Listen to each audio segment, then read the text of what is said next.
People are actually starting to get back into offices. Surprisingly, it's not my work that wants me to get back in my office. It's my family that wants me to get out of the house. Not sure really what to make of that. Let's get to it.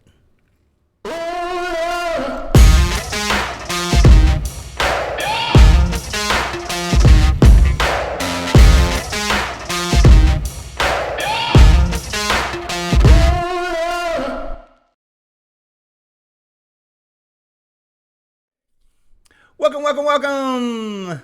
Another fabulous episode of IBF On Demand. I am Eric Wilson. I'm coming at you from a bunker somewhere in the heart of Kentucky. You can find me at eric@ibf.org. That's eric@ibf.org. We do have a sponsor, Arkiva, your one-plan s&op software solution. They're actually available everywhere, and I'm sure they'll actually come to the office if you want them to as well. Right now, about 30% of the people probably watching this in surveys are back in offices. We're starting to get back to that new normal. Hate that word. We're getting back to some type of normality. 30% of you are back into offices. It may not be the same office you left a year and a half ago, but you're back into an office. That number is going to continue to grow. They say about September is when a lot of companies, organizations are planning people back into offices right now. There's another great statistic out there, though. 40 to 50% of people surveyed are considering quitting or finding another job if they're asked to come into the office 5 days a week. We have tasted the ability to work from home and have the flexibility of office environments. And people liked what they had, and they don't want to go back. So what's this mean for the workplace in the future? What's this mean for business forecasting, predictive analytics, S&op, these types of roles? What's it mean for us? We've already proved that we can do our job remotely. The true question is, should we? The questions we should be asking is, what will this workplace really look like in a few months and next year? What exactly are our options? What will businesses be doing? Like so many times, I can tell you I don't have the answer to this one. But I have an excellent friend, excellent colleague, a professional in this field that I guarantee can shine some light on this. I have a very, very special guest today. Jason Bro is currently the managing director of LifeWorks Search. It's a management recruitment firm. He actually specializes in demand and supply planning, S&op, our fields. Prior to starting his own firm, he was a senior account executive at AMR Research. He's spoken at several IBF, Apex events, and he's actually been on Supply Chain Brain videos. He's a former president of the New England chapter of the Institute of Business Forecasting, local chapter up there. Check it out. He was also the recipient of the 2017 IBF Excellence in Business Forecasting and Planning Award. Please help me welcome Jason. So welcome, Jason. Nice to see you. You as well, Eric. Great to be with you. Yeah, now, I'd love to see you actually at a physical event and conference and actually get out of my office and get out of this bunker sometime and actually start meeting people at some point in the future. So hopefully we can actually meet in person at some point in the future. I'll be there in October. I'll look forward to it. I'll see you there as well. Well, speaking about getting back into the offices, that's really what we're going to talk about. Because there's a lot of articles out there. There's a ton of people writing about what's going to be, and they don't know. The news is embellishing, sensationalisms of people going to work and not going to work. What's the truth out there? What's the environment look like for the workplace going forward post-COVID now? Yeah, it's really interesting, Eric, and a lot of organizations are trying to figure this out themselves right now. People have gotten very comfortable working from home. They're enjoying it. We've even had an instance recently where somebody took on a new role, and after working from home for 15 months, literally about a week into it, the hiring manager had to speak with them about being a little bit too casual. And the person admitted that they've gotten a little bit too comfortable and need to be sort of reminded what it's like to come back to work. The reality is a lot of organizations are trying to figure out those come back to work plans. A lot of organizations have cited that Labor Day, right after Labor Day, is what they're targeting for those come back to work plans. It's everywhere in between. If you listen to the press, as you pointed out, the press would have you believe that every organization out there is going to be working from home indefinitely. There are even some organizations that, as we went into the pandemic, that had cited that they were going to continue working from home indefinitely, and they're kind of pulling back from those comments they made earlier as well. However, there's also organizations who historically have been, no matter what, everybody needs to be here in the office. And they are also organizations that are trying to figure it out because as employees have gotten more comfortable working from home, they're coming back and sharing the insight that they need something that looks different. They're not willing to come back into the office 5 days a week. Wow. So you've been tracking Indeed, and with your current LifeWork search management equipment that you have there, you've been actually looking at job postings and how they, as far as work from home, work remote, and you kind of see an imbalance for what you're seeing in the papers, I think.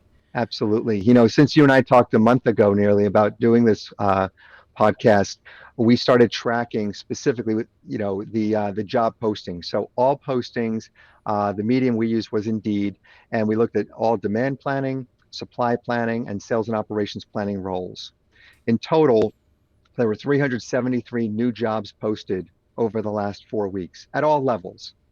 And although the media will have you believe that everything's remote, 21 of those roles, that's it, 21 of the 373 were advertised as work from home, work remote opportunities. A lot of organizations are using the term sometimes remote, which gets into the hybrid model that we'll talk about in a little bit. But there was 19 of those 21 were individual contributor roles, planner, analyst type positions. One of those was a manager role, and one of those was an associate director role. In terms of geography, 8 of the 21 were in the Midwest, 5 in the Mid-Atlantic, 4 in the Pacific Coast, and then 2 each in the Southeast and Southwest. So it's not necessarily, maybe the Midwest has got the highest percentage there. But I think what was most of interest to me in that number was simply the fact that most of those roles are individual contributor roles. Yeah, wow. So that's less than 10% actually are promoting a remote work environment. First of all, before we get 371, is that up or down from where it usually is? Are we seeing a lot more roles? Just at a sidebar, is the market good right now? The market is great right now. I would say those 373 that are posted are significantly more than we've seen in a typical month. The pandemic, if it's done nothing else, as horrible as it's been, it's really forced companies to rethink how their supply chains are set up to support their end customers. And that's across all industries, right? So the industry that I play a lot in is consumer goods, for example. In the consumer goods world, a lot of this is being driven by e-commerce. So the way, this so much better than I do, the way that you go about forecasting sales in an e-commerce environment versus that in a retail wholesale environment is different. And whereas most companies thought they had a 3 to 5 year time horizon to figure this out, to figure out e-commerce for their business, and then in our world, how to figure out planning for that, historically, they would have put somebody really smart on that effort to figure it out. But now it's not a competitive differentiator anymore. It's a matter of survival. So these organizations are saying, I don't have 3 to 5 years to do this. I've got 3 to 6 months to do this. So I don't have the ability to find someone in the organization that can figure it out. I need to go hire that talent from somewhere else. So if it's planning to forecast this, if it's on the logistics side, fulfilling products in a direct to consumer or small parcel environment as opposed to a retail wholesale environment, it's created this hiring frenzy across the board. Selfishly, I'm ecstatic about it. I'm excited about it too because I love to see the field promoted, and it's great news for our audience. And I've been saying that with past couple podcasts as well. So it's great news for them. Now, So we know the employers all want us to go back into the office. I've seen the news articles as well that say 40% may not return. Look for other jobs. I've seen Gen Z's close to 50% saying they refuse to go back to an office. I Yep. mean, are those real numbers as well? I mean, are you seeing that from the employee side saying, "Hey, I want remote work. I don't. I'm willing to look for another position if they don't offer this." Are you seeing that as well? All over the board. Just in preparation for our discussion today, I read an article, and although I think the number is aggressive and inflated, but Monster, the job board, did a survey where they found nearly 95% of the respondents said that they were going to be looking for a new role if they were not going to have the ability to at least work at home in some hybrid capacity. I think that number Wow. is a little bit aggressive, but nonetheless, we are seeing it. What's interesting is especially the I'll say go to the large metropolitan areas. New York, that was hit really hard, right? People were invited to go work from home. And all of a sudden, you found a lot of people who were cooped up in their apartments. Their leases were up for renewal, and they decided, we're going to let the lease run out and we're going to move home. Home could be, where they were previously from, where their family's from, etc. And now they found themselves relocated, fully relocated somewhere else. And they realize, hey, I like it here. I don't want to be back in the big city again. There's still a lot of discomfort with, some that people that feel are vaccinated versus those that aren't, and they may not want to be, in those tight environments any longer. So we're getting phone calls across the board from individuals who are saying, I would love to hear about either remote opportunities or something where I've moved back to, because now that I'm being asked to come back to the office in September, I'm not going back to Manhattan, Chicago, San Francisco, whatever the case is. So there's a big shift geographically as to where these candidates are based right now. Okay, so we have 10% of the employers saying you can work remote, which is 90% of the employers saying we want you back in the office. Then we have 90% of the employees saying I don't want to come back into the office. I see a slight disconnect happening Yep. here. Yep. Who's going to win this battle? It's gonna be a give and take is the truth of it.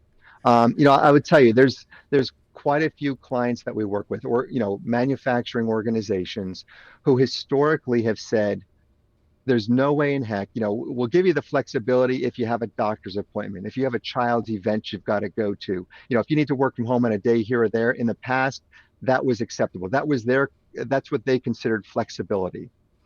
Some of those same organizations now are coming back and saying, hey, we understand the need to go forward with a hybrid workforce. Or excuse me, a hybrid work schedule. So they're coming back now and saying, hey, Monday, Tuesday, Thursdays, one client's example. Those are designated work days. Those are designated meeting days. And then Wednesday and Friday is going to be your work from home days now moving forward. So what they're trying to do is create a consistency across the organization.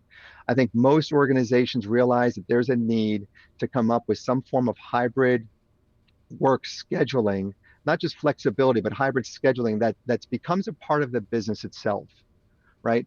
Um, the instances where an organization is making an exception for an individual, that's where the higher rates of failure start popping in here. There was a uh, Fortune magazine every year does a CEO outlook survey, different times of the year. The one they just published this past month um, talked, among other things, about CEOs' comfort levels, Fortune 500 CEOs' comfort levels with hybrid work. 74% of the CEOs referenced the fact that they were going to be looking for smaller workspaces moving forward. 19% said they're going to stay the same, and only 7% said they're going to be looking for bigger workspaces after this is done. That same group said that the right amount of work from home, 1 day a week work from home, was 39% of the respondents. 2 to 3 days was 53%. Only 4% or more was only 3% of the respondents. So again, that gets back to the fact that very few are comfortable with a purely remote work environment. And then a lot of them, most of them are comfortable with a hybrid environment. So it looks like we're going to meet somewhere in the middle then, most likely, a That's going to be the hybrid type need. of environment. Yeah, I think the reality is some organizations their hand is going to be forced on this. They're going to start seeing that there's the term right now is the Great Resignation. September is expected to be the great resignation coming forward, where these individuals are saying, I'm not showing up. I've got a new role. I'm not coming back to the office type of environment, or I'm not coming back to the location itself. So I think a lot of organizations are taking the wait and see approach to see how bad is it really going to be and what adjustments do we need to make. Okay. Look forward to September. It's right after this airs. Yeah, We'll see what happens then. absolutely. It's going to be great for you too with LifeWork Search. I mean, you're working both sides, helping the employer out, helping the employee out. So Yep. you are working both sides. So this is a blessing in disguise, I guess, for you, or or a Yeah, for curse, I sure. guess. It's a little bit of both. But again, it's interesting to be in the middle of it. That's for sure. I have not seen a job market like this I've been doing this 15 and a half years now. I have Yeah. not seen a job market like this in that time. Not even close. I said it's great for our field, and I'm excited about it. I constantly get input from people, and I'm excited to see people placed in different positions. So I'm excited for this Yeah. for our field as well. It's a great time to be in demand planning, business forecasting, predictive analytics, S&op, whatever your field is, related fields. It's a great time to be in this field. Yeah. Real quick, then when you're looking at those people who want to work from home, you know, there's a reason I assume they want you in the office as well. What's some advantages of going back into the office and working in an office environment? What are some of the advantages, and why do they want us in the office again then? Yeah. It's a couple of fold, Eric. The reality is that the biggest thing is let's call it the water cooler talk. I'll look at this almost like going to the conferences. I love coming to the IBF conferences. I love, hearing, sitting down and watching a presentation of what's going on. But when all is said and done, I learn the most in the hallway. I learn the most, in catching up with people afterwards and talking a lot deeper about what's happening. And the same goes on here, right? I had a client talk to me the other day that said, one of the reasons we want people in the office is to build the relationships. Is beyond, I should say, beyond building the relationships, is to hear about what's going on. If you're a manager managing your planners, it's one thing to sit there and talk to people. How you doing today? What, and so forth. It's another thing to be able to witness. Do they look stressed out? How are they responding? Are they responding differently than they did in the past? Those are the way that most managers understand how to read their people. They're not trained yet in reading their people virtually. Um, it's a different level of communication altogether that's required to be at home versus be in person. Um, but the biggest thing is the relationships. The biggest thing is the ability to track people down. I got to tell you, consistently, I'm hearing people talk about the fact that, in the office, I can run by somebody's office and in 5 minutes get an answer. At home, I got to wait 2 days and I got to get on someone's schedule for 15 minutes to get the answer that I needed when I could have gotten it when I was just running by in the hallway. That's one of the biggest frustrations I hear across the board. Um, at the same time, you hear a lot of people that feel like they've been converted. They realize that the jobs can be done at home now. So it's going to be a give and take moving forward. Yeah. So, real quick, I mean, if you're sitting in, I mean, the thing I look at is an S&op process as well, where you used to have a boardroom with people lined up on both sides of the table. You have those empty seats, and they're dialing in virtually. Does that make a difference as well?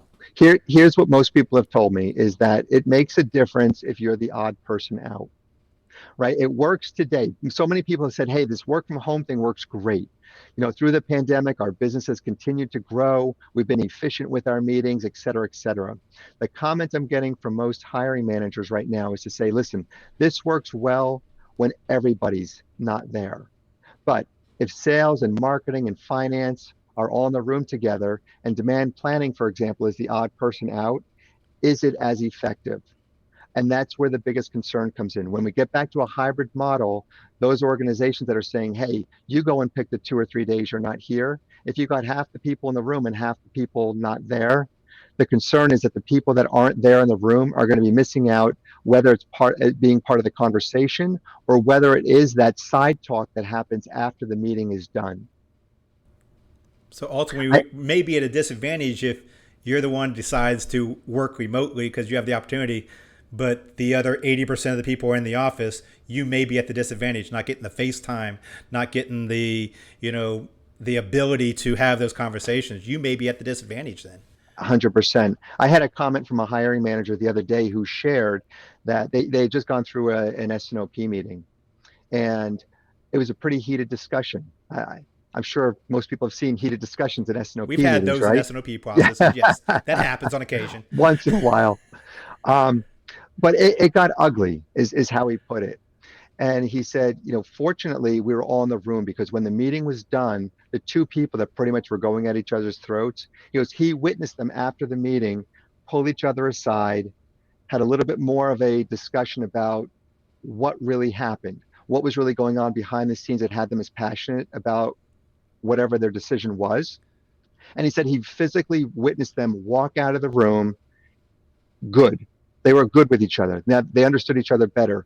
Whereas in the day, now in our new day and age of Zoom calls, that meeting's done. You've got another call scheduled 30 seconds later. You don't have the time to do that quick repair that was required for the success of that process moving forward. That's so true. Okay, I think we only got time for another question maybe here in closing.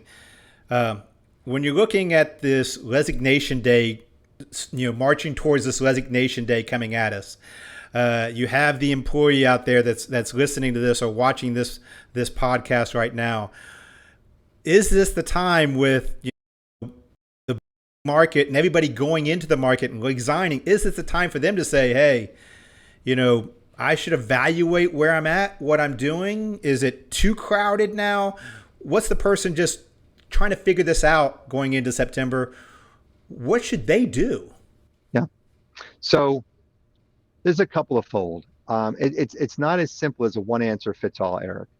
The reality is, we on this podcast, we love the words "it depends." So you can say that. It does depend. It depends on the goals of the individual. It depends on where they want to be in their career. For somebody, for example, that is starting a young family, for example, they might want a lot more of that flexibility. And if they're not being given it, finding a new opportunity might be the right approach. There are other individuals who want to hit the accelerator on growth in their career. I'm a staunch advocate. I'm a staunch believer that if your focus is high growth, working exclusively remotely is not the right answer. I've seen very few organizations that do a really good job of managing people remotely and managing them remotely in an environment that still allows the employee to grow, right? So for somebody who really wants to be growing, they need to revisit what sacrifices they're willing to make. Are they willing to make that extra commute to go back in? I've heard people that 20 minutes is too far of a commute all of a sudden. In the past, that was a dream for most people. So I think the reality is it's really important for people to self-evaluate what they're looking for. I really do believe for those people that want almost exclusive remote working ability, they need to be ready and willing to go out of their way to foster relationships, to build relationships. Remote work, even in the past, has worked really well when you know your environment. You know who the players are. You know who the people are. You can pick up the phone and you pick up right where you left off. Remote work is a lot more difficult if you're starting in a brand new organization and you haven't had a chance to meet anybody in person. The failure rate I read recently among new employees going into a completely remote work environment, I didn't see a specific number, but it did say it's significantly higher than it was previously because of that inability to make connections quick enough to be successful. Great. Well, unfortunately, I think we're out of time. So it was great talking with you, Jason. I'm hoping to be able to see you at a conference or maybe in Orlando, another one going forward. Absolutely. Actually get out of my office, which is a home office now, and actually start networking and talking to people again myself. So looking forward to it, Eric. Thanks for the time today. Hey, thank you for joining us. It was great information you provided. Thank you. You bet. Bye-bye.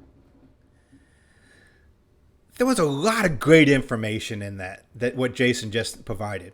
And I don't know if we really have our answers, But at least we know what questions to ask now. We know what to start looking for. We know to start thinking. And that's what, if nothing else, that's what I want this podcast to do. Make you think and be a little bit entertaining along the way. That's my goal. So if I accomplish that, wonderful. Please like, share, subscribe, do all the things you're supposed to do.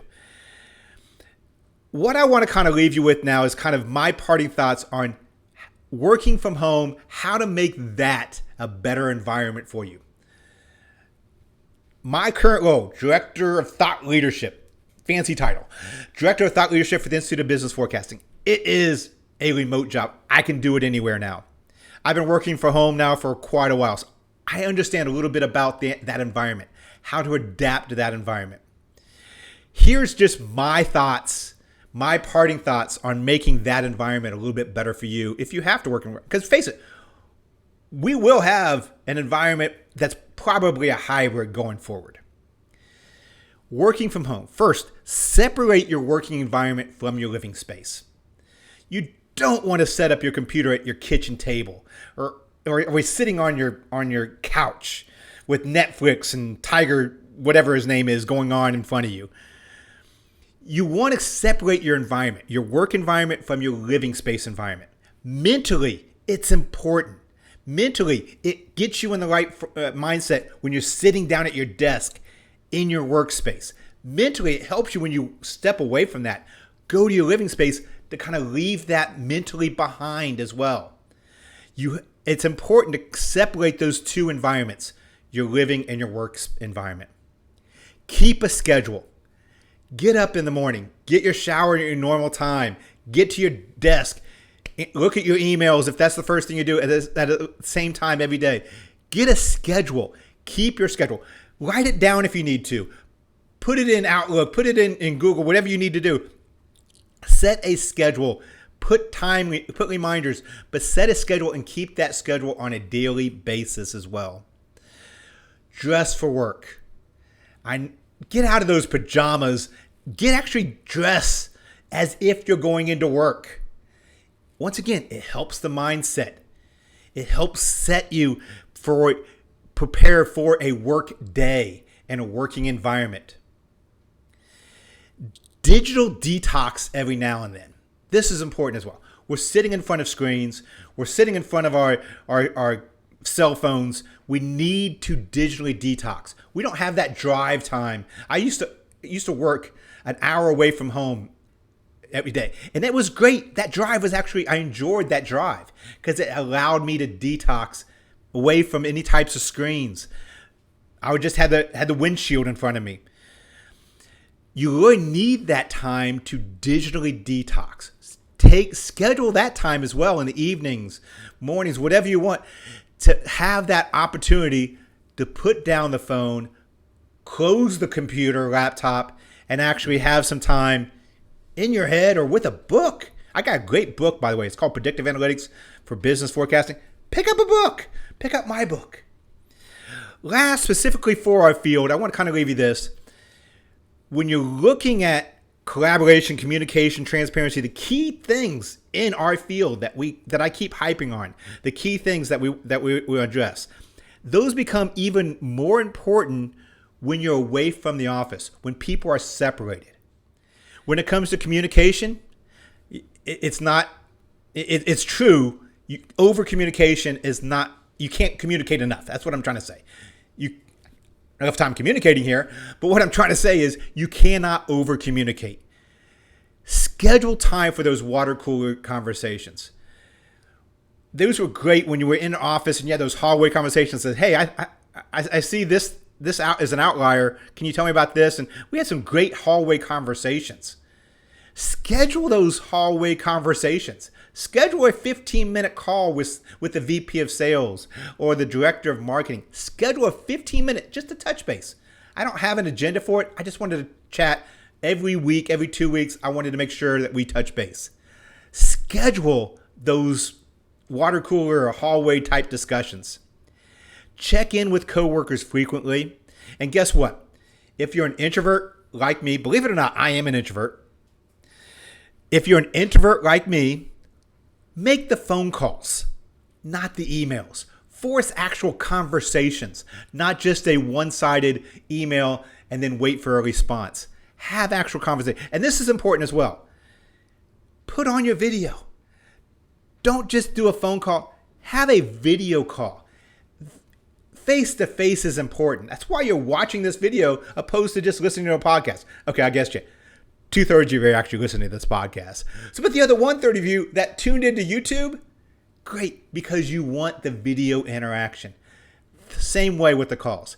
Turn on your video. Don't hide behind a avatar. Have a video conversation. See someone's expression and actually talk to someone. Well, that does it for me. As for me, I'm going back home to see if my family's actually changed the locks on the house or not yet. You can reach me at eric@ibf.org, eric@ibf.org. This is IBF On Demand. I am Eric Wilson. We do have a sponsor, Arkiva, your one-plan S&op software solution. This is IBF. I said IBF On Demand video, that we do, podcasts that we do. We got blogs. We also have a Journal of Business Forecasting. It's coming out about the time this podcast is being released as well. Check out the Journal of Business Forecasting. You can find that at ibf.org. There's some great articles. There's a lead article in there by Dan Seville. Congratulations, Dan, on having that lead article. Check out his article. Check out everybody else's articles as well. These are peer-reviewed articles. Some great practitioners, the best in the field, writing information that is relative to your field as well. So check that out at ibf.org. The Journal of Business Forecasting comes out 4 times a year. Been coming out for over a decade. One of the best journals in our field. Check it out. Well, last but not least, I don't care if you're going to the office. I don't care if you're working from home. I don't care if it's a hybrid. One thing not to ever forget: wash your hands.